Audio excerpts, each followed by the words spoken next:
Hello friends, welcome to my channel. My name is Rahul. आज हम बात करेंगे इंटरमिटेंट फास्टिंग की।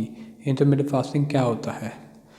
नॉर्मली ये फास्टिंग की एक टेक्निक है जिससे आप वेट लूज़ करते हो, लेकिन आप अपना कोई डाइट चेंज नहीं करते। डाइट आपकी ऑलमोस्ट सेम रहती है, बस आपका टाइमिंग चेंज हो जाता है।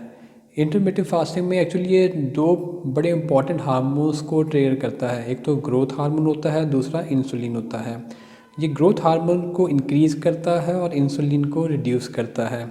ग्रोथ हार्मोन जो होते हैं ये आपके सारे एंटी एजिंग में काम आता है, फैट बर्निंग में काम आता है। ये इवन आपके बॉडी के मसल्स को प्रोटेक्ट करता है, बॉडी मास को प्रोटेक्ट करता है। एट द सेम टाइम आपका फैट लूज़ होता है, सिर्फ बॉडी मास और मसल्स आपके मेंटेन रहते हैं। और एट द सेम टाइम आपका इंसुलिन जो होता है, इंसुलिन जो है वो रिड्यूस होता है इस पर्टिकुलर डाइट प्लान को फॉलो करके।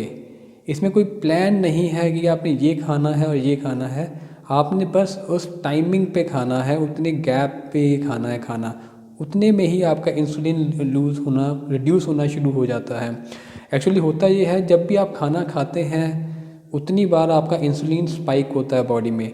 अगर आप दिन में 5 या 6 बारी खाना खाते हैं, चाहे स्नैकिंग भी बीच में करते हैं, तो उतने टाइम आपकी बॉडी में इंसुलिन स्पाइक होता है, वो बढ़ जाता है, फिर बॉडी को उसको रिड्यूस करना पड़ता है।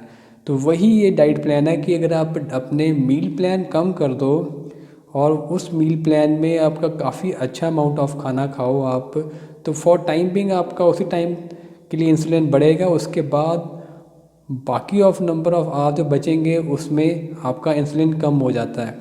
तो इसमें होता ऐसे है कि जैसे आप नॉर्मली अगर 5 मील लेते हैं, जैसे आप कह लीजिए ब्रेकफास्ट हो गया, लंच हो गया, फिर बीच में लोग स्नैक्स लेते हैं, फिर डिनर करते हैं, उसके बाद रात को सोते हुए फिर कुछ ना कुछ खा लेते हैं, तो ऑलमोस्ट 5 मील हो जाते हैं।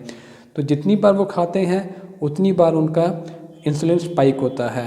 ये तो एक हो गया नॉर्मल रूटीन। इसको अगर आपने थोड़ा सा इंटरमिटेंट फास्टिंग में ऐड करना है तो उसमें आप स्नैकिंग बीच में से अगर आप डिलीट कर दीजिए, तो आपने सुबह ब्रेकफास्ट किया, लंच किया और डिनर किया, तो ये भी एक तरीके से इंटरमिटेंट फास्टिंग है। इसके बाद अगर आप थोड़ा सा और हाई लेवल पे जाना चाहते हैं तो इसमें नंबर ऑफ़ आवर आप कितने भूखे रहे, मतलब कितने नंबर ऑफ़ आवर आपने फास्टिंग करी। जैसे अगर आप रात को डिनर अगर 6 बजे करते हैं, तो 6 बजे के बाद आप रात को सोते वक्त कुछ नहीं खाते और सुबह 6 बजे तक आपने कुछ नहीं खाया, तो आपको 12 घंटे की फास्टिंग हो गई। अगर आप थोड़ा सा और बढ़ा लीजिए, आप अपना ब्रेकफास्ट अगर 10 बजे करिए, तो ऑलमोस्ट आपका तो ये 16 घंटे की फास्टिंग हो जाएगी। क्योंकि रात के 6 बजे, शाम के 6 बजे से लेके सुबह के 10 बजे तक अगर आपने कुछ नहीं खाया, तो ऑलमोस्ट 16 घंटे की फास्टिंग हो गई।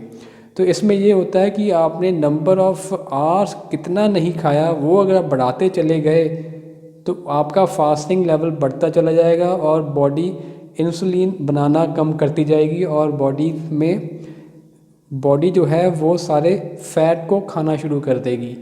तो उसमें होता ऐसे है कि जैसे आपने सुबह ब्रेकफास्ट मान लीजिए 12 बजे किया, 12 बजे के बाद आप लंच स्किप करते हैं और आपको लंच की ज़रूरत नहीं है, आप सीधा डिनर करते हैं 6 बजे।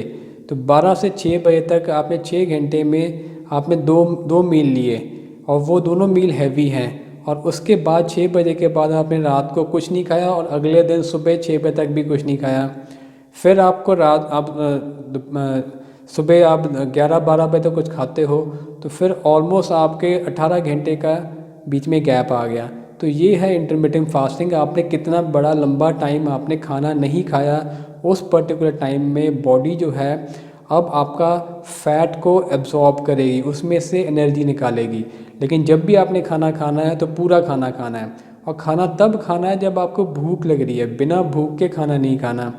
तो ऐसे होता है कि आपने 16 घंटे का अगर आपने फास्टिंग करी तो 4 घंटे आपने खाना खाया, तो इसको बढ़ाते बढ़ाते आप 20 घंटे भी कर सकते हैं। और सिर्फ जैसे आप अपने हिसाब से प्लान करना चाहें उसको आप चेंज कर सकते हैं। लेकिन स्टार्टिंग आप सिंपल अगर करना चाहते हैं तो सिंपल आप 3 मील से करिए, फिर उसको 2 मील में कर दीजिए।